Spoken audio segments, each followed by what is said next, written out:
Peace. This is a meat and potato social production starring myself, the Warrior Alchemist, and today's topic for the occult family is prime candidates for possession. Now, we've heard of possession, and I want to tell you right now and make it crystal, it's not like the movies, and the prime candidates for possession or PCP may be individuals that you may not even expect. So with that, let's get into it, and I also will give the family some examples. Usually the candidates that get possessed usually are hypocrites, those who are living a double life. Now, this can extend to religious pundits as well as politicians or so-called activists, as well as dabblers in the occult.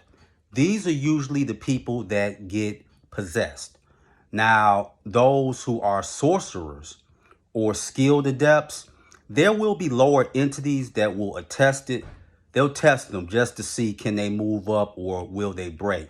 Those people who are seasoned occultists, this is very hard. They run into it, but it's very hard because they'll try and have or insert thoughts into the individual's head to get them to do something that's very out of character for them, such as commit an act of violence or do something to a person that has never harmed you, like a random assault.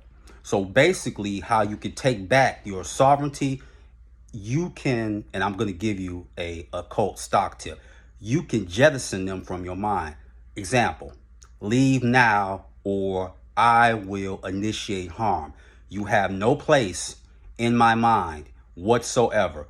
This is your first and your last warning. When you talk, you cannot be pusillanimous. You have to be strong when you deal with any spirit. And if they are invading your space, whether that be on an astral level or even mentally, you can perform a self-exorcism.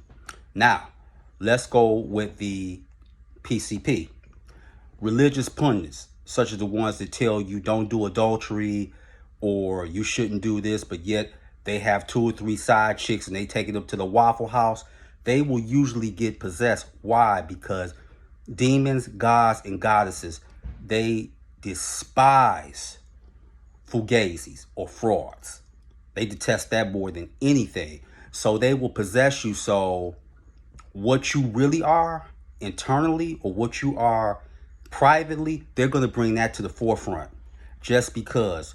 So the whole thing is, just as your rise was meteoric, so will your fall be as well. That's why they do it. The other persons that are primed also is activists. They're primed because basically a lot of activists are nothing more than power brokers. They make deals behind the scenes and they say, oh, well, I could calm the community down. I could calm this sector down, but you have to pay me this amount of money. They're open up from possession, and this can come from deities who are warlike. So that happens. Now, the occultist, here is one that a lot of grand maguses won't talk about, but I will. The dabbler gets possessed because they don't deal with incantations from higher adepts. They don't use triangles or circles. They don't take the necessary precautions and they will get possessed. And the other thing that they do, that nothing makes a demon more angry when you say you do a spell that you took from a book or off of social media and you call forth a daemon, and then this is what happens. Oh, I just wanted to see were you real, or this happened. See, you're a curiosity seeker. And I could tell you some demons that will send their emissary or someone from their army to possess you and can drive you to a state of psychosis. Let me give you some. Abaddon, he don't have time to waste. Belial or Belial, Pazuzu, they don't have time to come and entertain you. So that will lead to possession because they know that you're going through Abrahamic trauma reprogramming.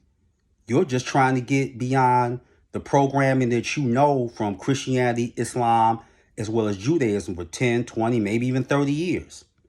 So you don't know what you're doing. You're just running into incoming traffic.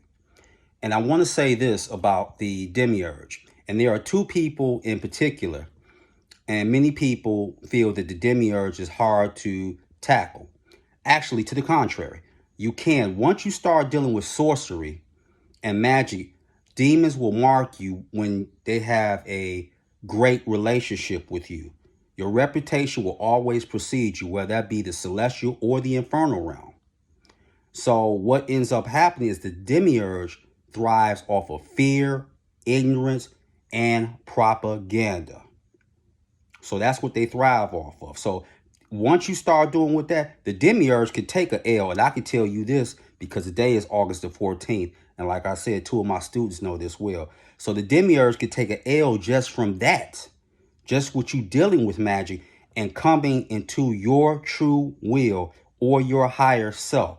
That's a loss for them right there.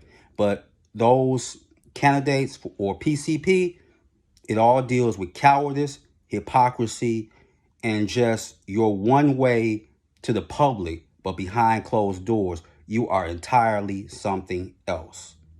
So, with that, that is your meat and potato sorcery for the day. I am the Water Alchemist. Be water, my friends. Peace.